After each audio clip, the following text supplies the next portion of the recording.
None. Please. All right. Some of you know Troy Reed. Some of you will meet him for the first time today. His inventions are part of his work for a number of years, and today the one that he has to present for the first time publicly anywhere on this globe is something that sounds to me like every home in the world ought to have. And I know what your first two questions are going to be. How soon can I get it, and how much is it?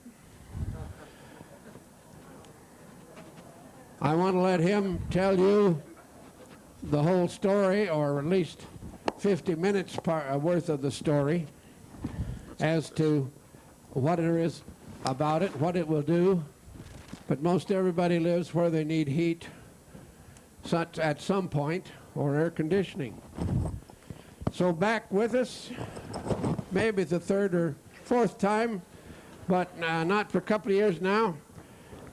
I need to get this stuff out of here. We got everything just about ready. Give Troy Reed a big hand, because you're going to see it really soon.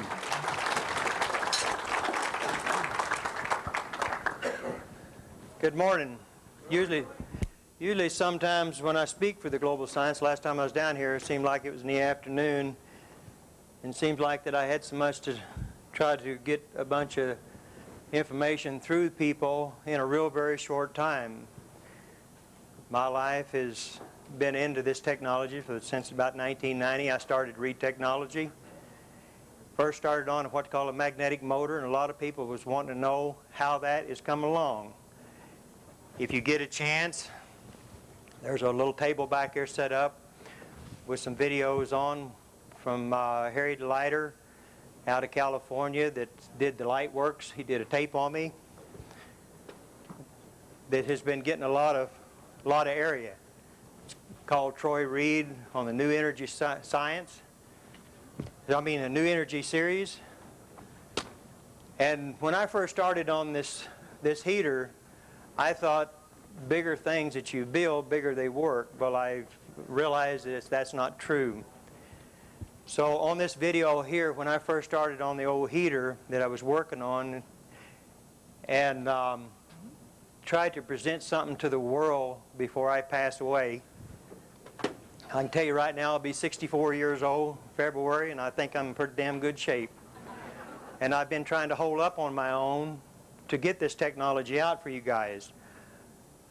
I'm a cousin to a well-known actor, Dennis Weaver, and I apologize. He was supposed to be in here today. He was out in California. He did a movie called, they're recutting a movie called High Noon. He had to go back out to Los Angeles to finish up it. I had two other people with environmental homes that I hooked up with, that Dennis Weaver hooked me up with. He has a newsletter that he gets around. It's called the Institute of Colonomics. I'm very proud of my cousin because he's very strong in environmental and trying to do things before he passes on. And if something ever happens to him, I will follow in his footsteps, because I've always said that I was going to live till I was 350 years old, and after that I was going to hover. And then when I die on my tombstone, here lies a very comfortable man. So I'm going to be around for a long time. There's an article that came out that when Dennis came to Tulsa, Oklahoma, he is a type of guy, he's from Missouri, he says, prove it to me, even with me being a kin. He came down, brought two people from what they call environmental homes. It's really a neat home. I don't know, maybe you've seen some of it on TV. It is a product that's got foam inside of it. It's about that thick. It's got two pieces of plywood on each side, very thick, and it comes in 4 by 8 sheets. And they take a crane, and they can put a 3-bedroom house up in 3 days. They bring it in on an 18-wheeler, they set it up, and you can move into it. Well, when he brought these two people to me, I got excited about it, and he could see it in my eyes. Because we know right now, this is the real heater. I had built different sizes. I built some small ones. I built some big ones. It wouldn't work. This is a 9x9 heater. This puts out about 550 degrees, and all the time that I was running this motor, I thought that I had to run it 3,400 RPMs. I had an AC motor on it, 3,400 RPMs, and for 2 years straight I thought, oh, I had to do that. Well, come to find out, I switched it over to DC. Well, Colorado's got a lot of sun, 360 days a week, or a year or something like that here, and there's a lot of places that has sun. Well, what I done, I built 4 big solar panels, put them on my home to see if it would work, and come to find out it did. I didn't have to run this heater in a high speed to get what I need the temperature at. I like about this heater for one reason. I hooked up with a company out of California called Laser Engineering. I flew to California. I was amazed that him and I sat down and I designed this new heater that an 8-year-old kid can put this thing together. So you can see where, in the long run, how fast this heater will be presented in the world. And we're trying to do this as soon as possible. I have got some things working right now. I'm very proud of some people out of Miami and Costa Rica that's trying to do something real fast to do this to where we can get this out on the market. This is an 1/8 inch piece of steel. There's a bearing that fits on this side here. And what it is, it's got an opening hole here. It's got 4 holes back here where a bearing fits. It's got an outlet. The air sucks in here. I want to show you something what I really like about this. I came all the way, I drove up here to bring this up here to show you guys and kind of bring you up to date where I stand in the technology. The magnetic motor generator, right now, the same guy that cut this heater out, cut the magnetic motor out for me out of 304 stainless. I've got dividers in between it. If you'll go back there on the booth, there's some pictures there that you can actually look at the new motor. It's 36 inches in diameter. It came down to 8 inches wide. It weighs about 1,500 pounds. Right now it's kicking out about 2,400 volts and a lot of amperage. I keep burning up things with it. So now I've got some people that's involved with me to try to figure out how I can regulate this voltage for this new generator. And right after we get this done, the magnetic motor will be finished. So we will be able to see these on homes where I'm standing right here to tell you right now, I am not here to put anything out of business. You know right now, the gas company, the electric company is going up. I got a bill the other day. I was really surprised to see how much the electricity went up and how much gas. And they're saying the gas is going up because they have to run the generators for the electricity. And it's going to get worse on us. So with the new technology that I've got on the new heater, the new generator, I'm hoping soon, one of these days, that we can sit back and enjoy our lives and not have to pay a gas bill or electric bill. This heater, what I done, I ended up cooking an egg, scrambling an egg on it with some people that was down in Tulsa. And what was really neat about this, I'm going to try to do something here on this table. These are sheets. It's so simple. Got a bottom plate. And the reason why I designed this, because everybody thinks everything has to be so complicated that it don't work. Well, that's not true. This is a divider that goes in the center with a plate that goes on this side. This heater has got one moving part. It's got a turbo wheel in it. It has got a heavy inertia wheel in it. And actually, I can tell you what I'm doing. I'm generating electricity, but you can't find it. But it ends up with heat. And it floats in a magnetic field. What you do, you take this plate, you put it in between, it's got little grooves in it. You can see the little grooves in it. You take this and you set this like this. Now I'm telling you, this is the first time that I've actually went out right now, and I brought it up here to show because I am so thrilled of what Dean is doing with the conference and everything, because people right now are looking for a way to live in this world. And you get as old as I am, and so, you know, the age starts flying up pretty fast. But it's like I said, I'm on level, I'm 350. I don't know how you guys are going to. But these plates, they slide in a groove. They're designed where you couldn't put it in the other groove. They're offset. That's the reason why you can't go wrong. You can. What I'd like to see in the world, there's a lot of crippled people that needs jobs just like we do, and then we can put some of these people back to work and give them an opportunity in life to enjoy life. That slides down there like this. This locks down right like this, and it fits in place. And these little grooves lock in here. Once this heater's put together, you take a welder and you weld it all back up. But what you do, you end up leaving one side off.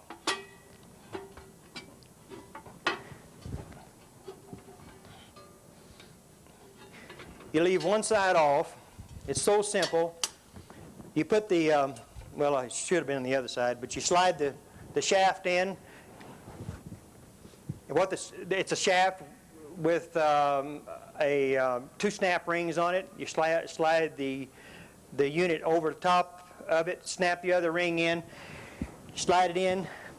You take this unit here, and it just locks in here like that, and you put the bearing on it.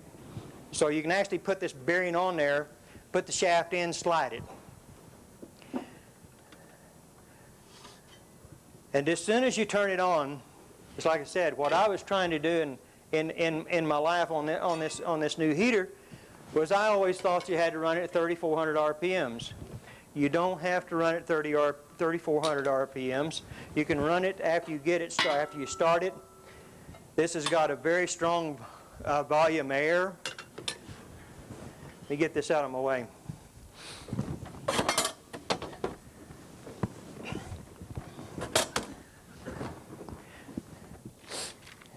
There is a, what did I do with that? Oh, it is. Okay. What I would like to do, before I really get into this thing, Parker, are you out there? Come here a minute. Did you finish your sentence about the 3,400 RPM? Oh, I'm sorry. I wanted you to hear this. On the 3,400 RPMs, when I change this over to DC, I have got a very strong inside,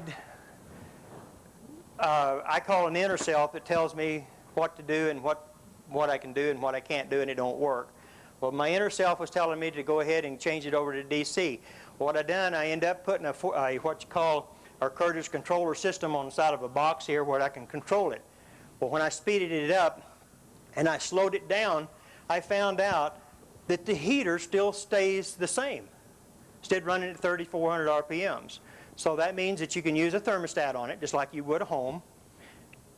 And that would, and what's really neat about this, what I'm going to do, I'll get a couple of big guys out here.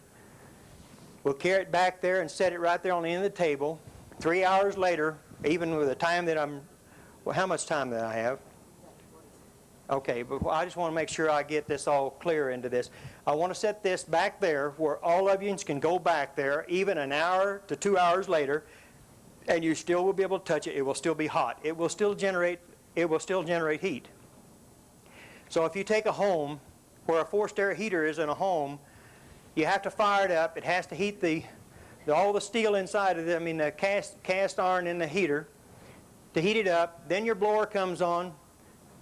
Then you get heat in the house. Well, once that heater cools down, then it actually shuts off. You don't actually have any warm air coming up out of your vents. This won't do this. You will constantly have warm air come up out of a duct. The new environmental homes that Dennis had hooked me up. I'm talking about Dennis Weaver. I'm not talking about another Dennis. But this heater will rise the heat, and the new home that Dennis had hooked me up with environmental people that came down, both of them did, you can actually put a small suction fan, a little small suction fan. You can actually run that from a solar panel, a little small solar panel. They're about this, they're about like this. Or you can use AC out of your home, or how you want to do it, and it'll draw all the warm air even out of this heater as it's setting and being off. So when the temperature rises again, when the house starts cooling down, the heat is already there. It will go ahead and automatically pull up. I went to Winnipeg, Canada. You know that gets pretty cold up there. I went to a place called River College or something there, and we did some testing. We was in a 17 below zero room. They opened the windows. That's pretty dang cold. I had a coat on. I had my thing up like this. We fired this up. We let it run for 5.5 hours up there solid. By the time we got through, I pulled my coat off. I pulled my shirt off. I had a T-shirt on underneath that. So that tells you something. And the room wasn't I would say about from where that wall over there is to about right here to here. So that was a pretty good area for 17 below zero to bring the temperature up where you can actually be inside there with a T-shirt on. And I was real proud to see that. Parker, I want you to do me a favor. I was real proud of this man that's really into environmental.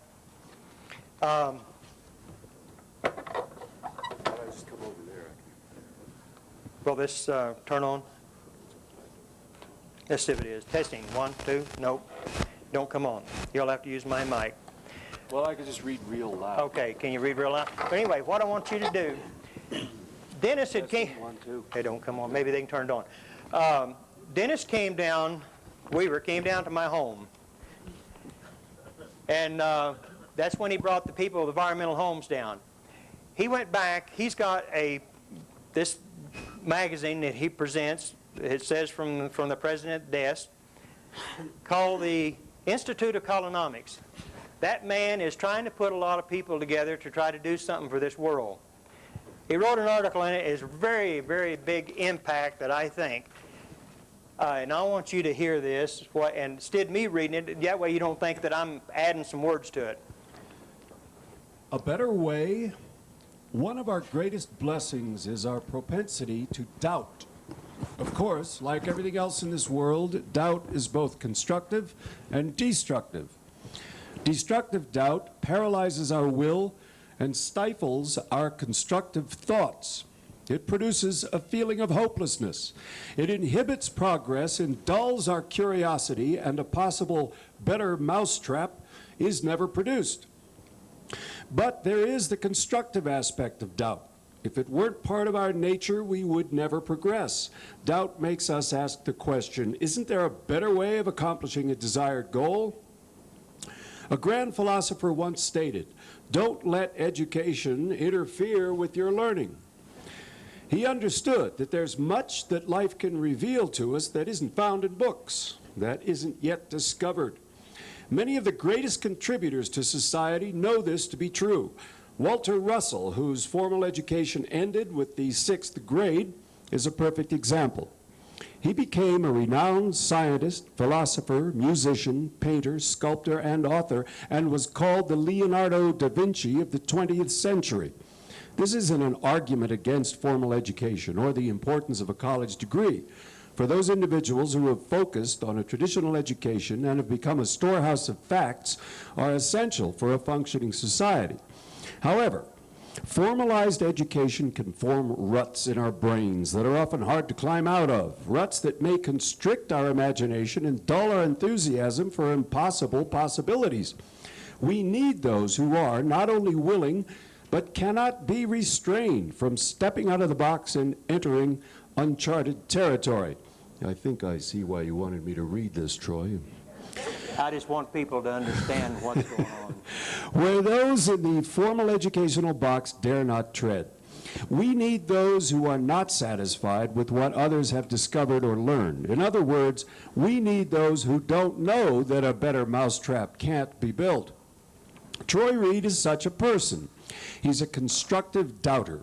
He questions that we have made the best mousetrap and is always looking for a better one. He's a magnificent tinkerer and will just keep experimenting until he comes up with a useful process or product that hasn't yet been discovered. Jerry and I, along with IOE board member Peter LaVote, paid him a visit in Tulsa, Oklahoma in May to see what exciting new toys Troy had come up with. As we greeted him, I could tell by his mischievous grin that we wouldn't be disappointed. He led us to his garage, which has been usurped by innumerable projects in progress. He ignored all of them except a 9-inch by 9-inch black box with a 4-foot PVC pipe plugged into it with holes cut in the pipe at 1-foot intervals.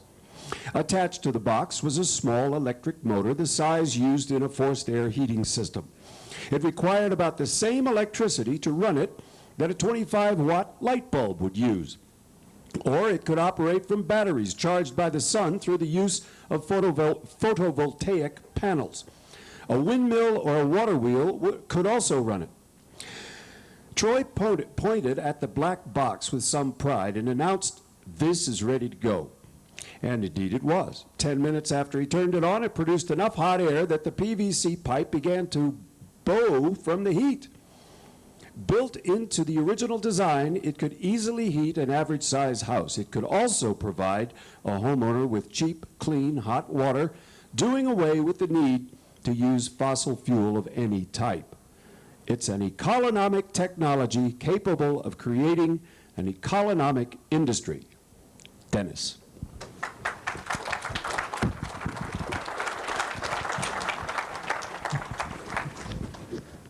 That's what I wanted you to hear. So I haven't really been dragging my feet. And I'll check my time here and see how much time we got. 32. Okay, what we'll do is let me get a chance to hook this up here. We're going to let this thing run, and I'll walk through it. I put just like I said, I loaded this up. And this, for the first time, you guys are going to see something that we can do something for the world. This is the heater here. It has, you can feel it and turn it. It's nothing that has like a real drag on it or anything like that. You're welcome to come up here and turn this if you like and see how free it is. Then I'll put a belt on it. This is a DC motor that I had bought 2 of them, and I had used one of these for the starter for the magnetic motor because I had a clutch on it that it went one way, and then when the magnetic motor got into a pulsing system, the motor will pulse. I don't like very much on the magnetic motor, I can tell you that right now. But here we got something right now that this man right here is a wonderful person, is trying to do something for the world, came and seen it, put some people together with me on these new environmental homes. I've got some other things working with some people from Costa Rica and Miami. And if I told you, it'd run hair up the back of your neck because they're going to do something about it. If you've seen where I'm talking about this plate, how you put it is, what's really good about this heater, once you weld it up and another person comes along and wants to get into it and take and cut it loose, it destroys itself. So really, that's another unique about where somebody just can't just take it and say, well, they're going to go build one. And on top of that, even if they knew how to put it back together, the way this is designed in there, it would just switch so fast, you still couldn't figure it out how it's in there. What I'm going to do, somebody would like to put their hands on this and turn it and show that, would you like to do it? For the show that was not it's a very easy spinning system. Yeah. Okay. Very free bearing. Yeah. That's a DC motor. How many horsepower is this? That is one that I had laying there. It was a 4-horse motor, and that's the only thing I could put it on there. And you can just see where I cut it out with a torch and bolted it on here. I had to hurry up and load down here and bring some batteries up. They're golf cart batteries, And I found out by playing around with it that you really don't need but one battery for this now. So the solar panels that I've got on my house right now on a gray day puts out 16 volts. It doesn't take but 14.6 to charge a battery up. On a sunny day, the solar panel, one panel puts out 21 volts. So even with the rays that's coming through, it can still raise the temperature, the voltage from the panels to 17 to 18 volts. So your battery, right now, if you, I know that if you hooked it up and you run it, you could probably run this thing for a week, maybe 2 weeks, just off the batteries alone. You know good and well the sun's going to come out before 2 weeks, unless we had a tornado and it's going to stay around for a long time where I come from. I pulled this belt off where you could actually, and I put this piece of board on here for one reason, is because if I turn this around here, you could actually see, and when I set it out there, you'll be able to see it. It's got a Curtis controller on the back of it with a little solenoid to kick it in. It's got what they call a pot box. A pot box, all that is a volume control with a arm on it where you can actually just move it real slow and bring it up. And I was really amazed that, tall as Dennis Weaver is, we took a piece of paper and this was sitting on the floor and he tried to get his legs up and it was still blowing out so much air. But you really don't need that much. You don't need no 550 degrees coming out of your vents in your house. All you need is just a warm thing. So if you figure out a lot of things about what temperature can do for you, you can cook with it. The people from Miami is really looking at some of the foreign countries that's having a very bad trouble of cooking and heating hot water and trying to survive in this life. I mean, the Americans has got it so good over here, it's pitiful. I never seen so much food in my life wasted.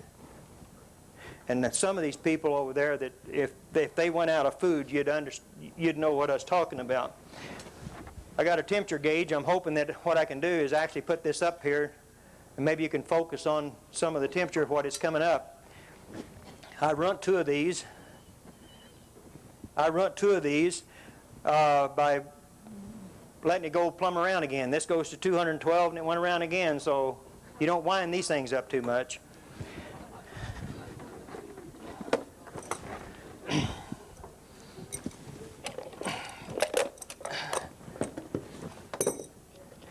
I got some batteries back here. In fact, I've got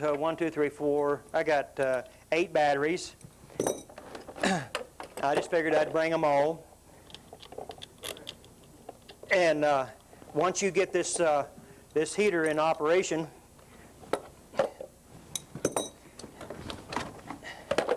it's like I said, I want some pretty good, strong guys.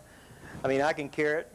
I can carry one in, but what I want to do is set it out there where you guys can come around and you can touch it, you can feel it, and you know it's for real. I'm a type of person that I stand behind my name of 199.9. And when I do something, I want it's right, and I don't want to have any problems out of it. This heater, you can never go wrong with this heater. Only way you can run over something wrong with this, if 10 years later, you forget to grease one of the bearings. Then it might slow down and freeze up on you.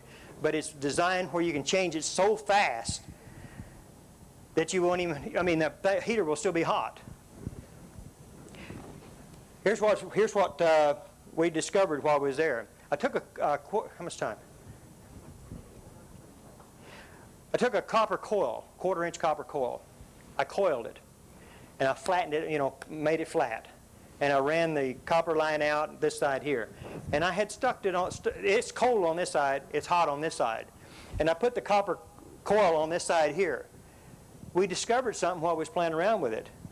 I had a little breeze come, when I opened the door, I had a little breeze come across this copper. Well, when I did, the heat from the heater was heating the coil up, and we were presenting good fresh water. So guess what you could do with that? You could actually have good drinking water, because if you boil hot water, you can let it cool down and drink it. You could actually run it through a filter if you wanted to.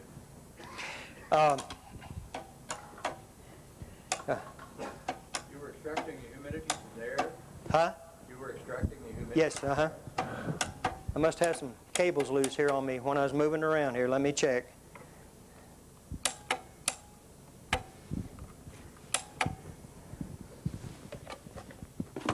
God, I hope batteries get hooked them up right. Let me see. Do some checking here. I had a cable bust on me last night, and we took a hammer and smashed it.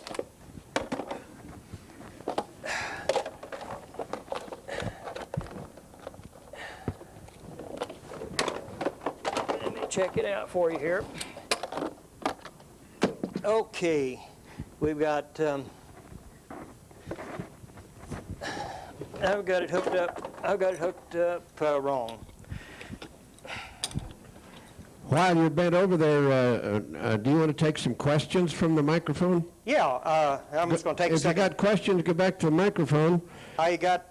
He can answer questions while he's doing work. Microphone's back here, folks, if you're new. I got this hooked up on the wrong No post. questions except from the microphone. I think that we can get it turned on now, Dean. I just had this one positive on negative, and you're not supposed to do that. Okay. I still got it hooked up wrong here. I got one of my, when you haul stuff like that, let me check it out.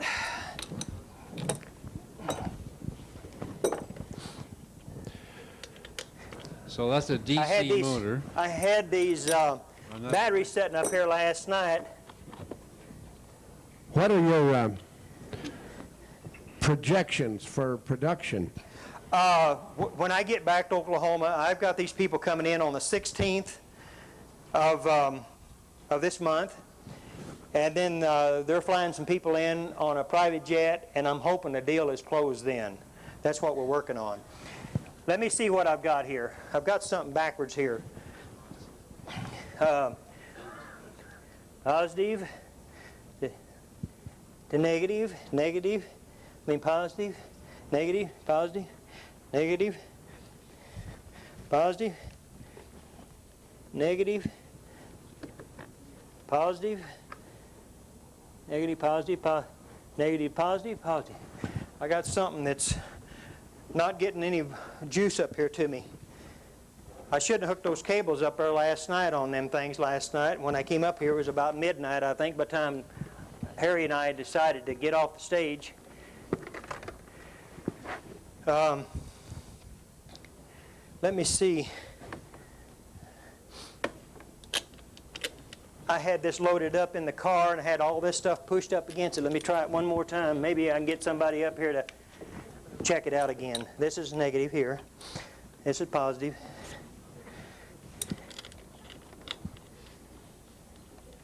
And you have to be real careful with those cables because I pulled one of them loose. I had to take a hammer and smash it. I've got one of the, I got something that's I'm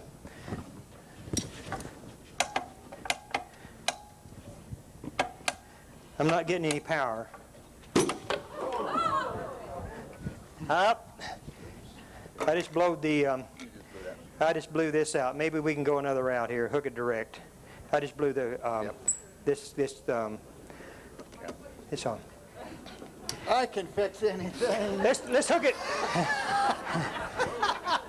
Let's hook it up. This is a Curtis controller, and I had it in the car pulled up against the back of this. Let me hook it up to direct. I was wanting to control this and show you the heat, how it comes out. Let's do this another way. What I forgot to tell you, Troy, was that Mike Russ is dyslexic. Yeah. Now they all know. Yeah. Oh, What I would like to do, you want me to get that? let's see. I want to try to go ahead and hook it direct into it. What, from a battery? That was a $1,200 Curtis controller. That's what that unit cost. And that goes on something else.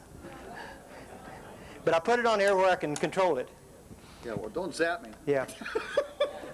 I can't understand why that. Of course, it might fix me. Wait a minute. Yeah, it fried it. It fried that. Yeah. That's gone. Okay. All I need is these two here. These two here. Hook to right to the here. battery. Yeah.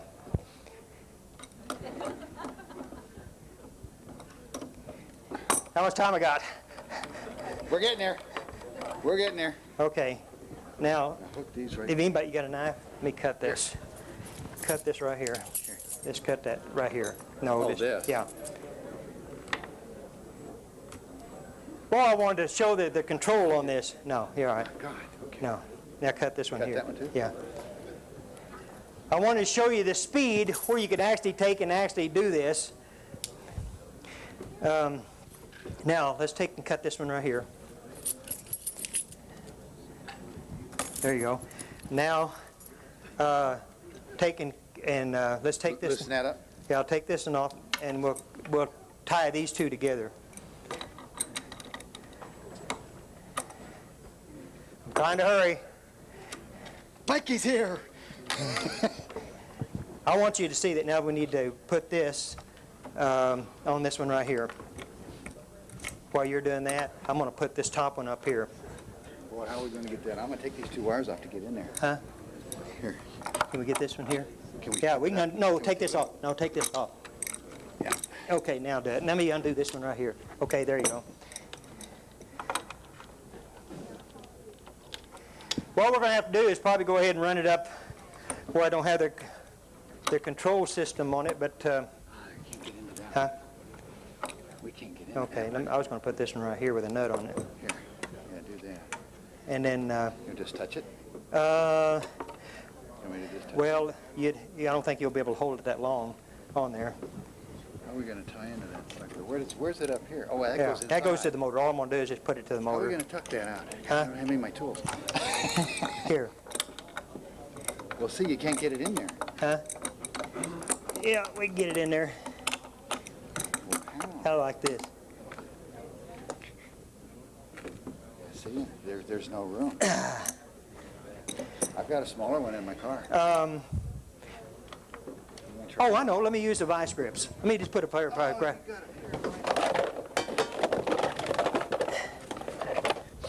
There we go. Here we go.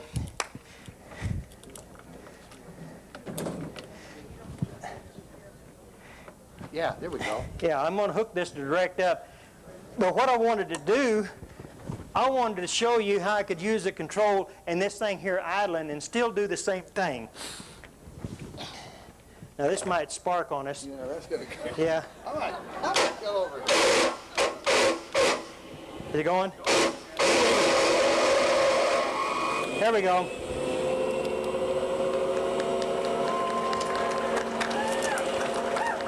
Let me have a...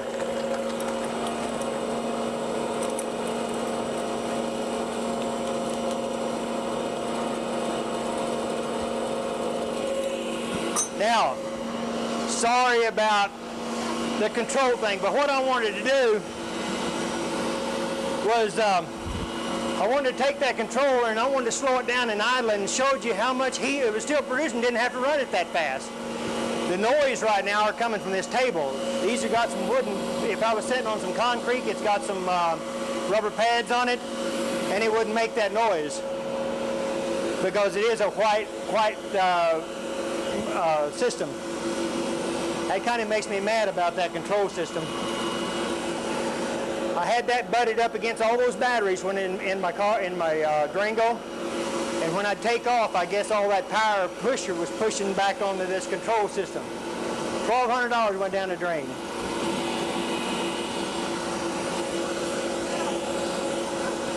What you smell right now is that unit burn up. Second. I'll try to put that thing back on it where that odor don't come from that control thing. Now, we can actually time this. Let's just go ahead and let it run and heat up. Then because I don't think I'm going to have too much time. I got 15 minutes, so we'll go ahead and let it run 15 minutes. Then we'll carry it up there and set it up there, and you guys can look at it. And you can see what it blowed up back here on this control thing. But anyway, on this environmental home, they're making a unit to slide down over this where you can take a hose clamp, pipe the air back in to the house. You put this out in the garage, and you end up having good you can actually smell the good air from it. You don't have to smell gasoline.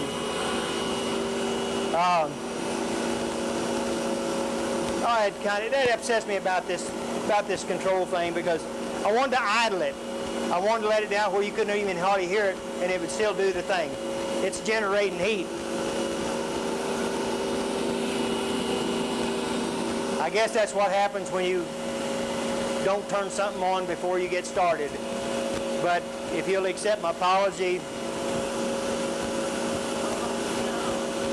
Pardon? Oh, yeah. Okay, what we'll do, this says about, I wish we had to,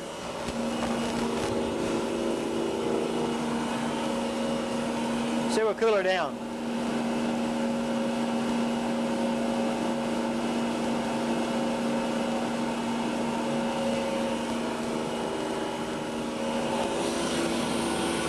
See if I can hold it up there where you can actually see the temperature coming up here. See if I can hold it steady. See it going up?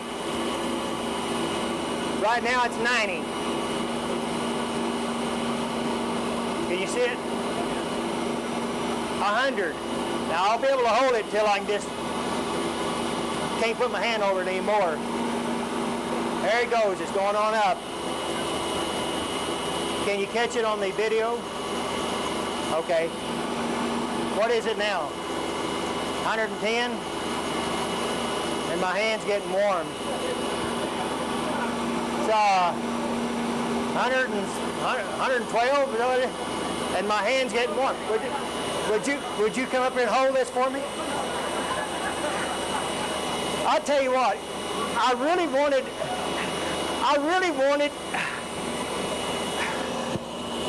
you talking about make you sweat, because this hot air is coming off my hands to my face.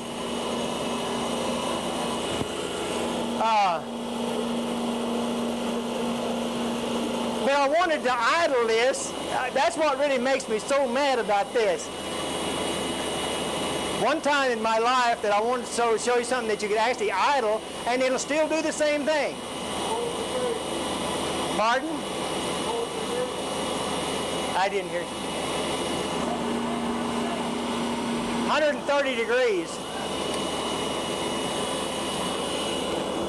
Oh, yeah. Thank you.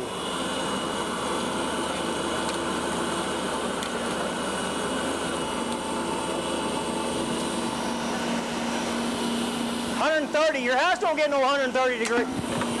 Your house don't get no 130 degrees.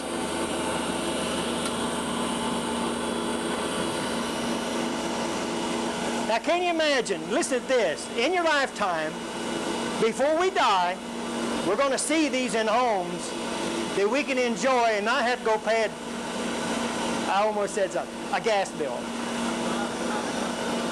A gas bill. Now, isn't that?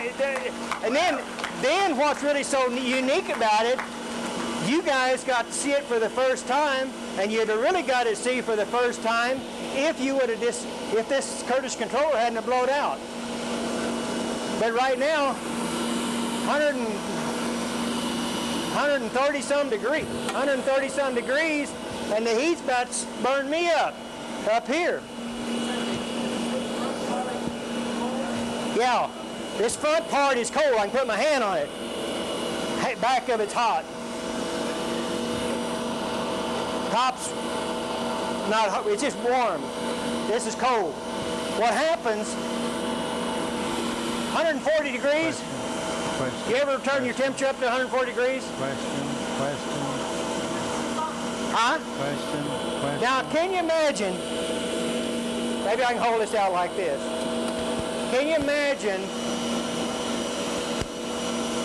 when you don't have to pay a gas bill that you can actually heat your hot water up? Because you know how a hot water tank is designed? All it is a round container with a hole in the center of it with the heat going up through it. That's all a hot water tank is for. All you do is set a hot water tank over that. You got hot water, so you might as well use the excess heat to your house. Use the excess heat to heat your hot water up. 140 degrees. That tastes good. Troy? Troy? Yes, sir. Could, you said you hooked that in, put the unit in the garage. Can you, can't you recycle the air like a regular furnace would? You can put this in the ground outside as long as you had a ventilation that comes to it. You don't have to have it in a house. You can have it outside of a house in a little block, or you can eat where your forced air heating is. You take and get rid of that thing, set that unit over that belt. The belt's loose. We took the belt off last night and stretched it. What you heard was the belt. Let me turn this off where I can hear you. Then you guys can feel it. Second question, Troy. Why don't you just hook half of those batteries up Yeah, I could do that. I'll do that. later? Yeah, I can do that later. Okay. But what I was getting ready to say, it's very hard for me to hear you up there because of this up here. Why don't you go ahead? Because all the echo is coming through this. That's that belt. It's like a car. You know your generator, your belt that's loose? We stretched that belt last night because I wanted to show somebody that. Just a minute. I wanted to show that.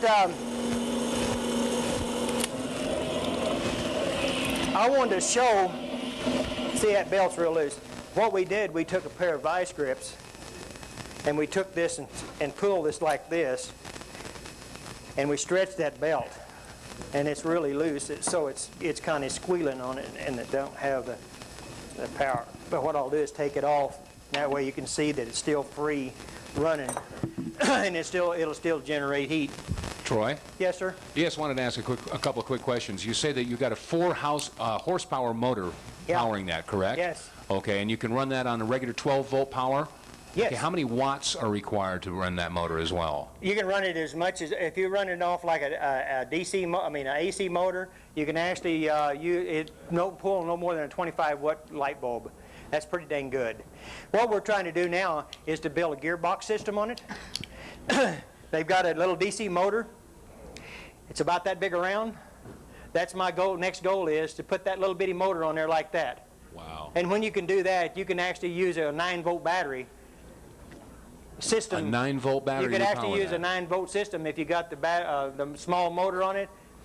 And Okay. then, but my goal is a solar, because there's sun out there and it will charge the battery up. Okay, how many BTUs would you be able to say that would put out? It puts out plenty. I don't have the paper here that we did the test on the old prototype, and the old prototype did fantastic. Then when we made the brand new one, this heater here, it doubled what it was, so I'd have to get it out. I was in a hurry to get up here. I loaded this thing up. I'd give anything in the world if I would have took this and maybe stuck it in some kind of box, and I wouldn't have done this, because all that weight, all those batteries, was pushing against this Curtis controller, and I know good and well that's what happened to it. That's a shame. One more quick question. It's really a shame. One more quick question. Can you tell us what the approximate cost of such a heat Yes. system would be? Yes, I can. The case that I was telling you about, the people that I hooked up with out in California, Hess Laser Engineering, cut this whole thing out for $35, steel and all. So the system that goes in here, I would say that probably not more than $250 for a heater, and a forced air heater costs you in the neighborhood around $1,400–1,500 over what it costs to put it in your home. What I'm after right now, more than anything, is it got pretty warm up here from this.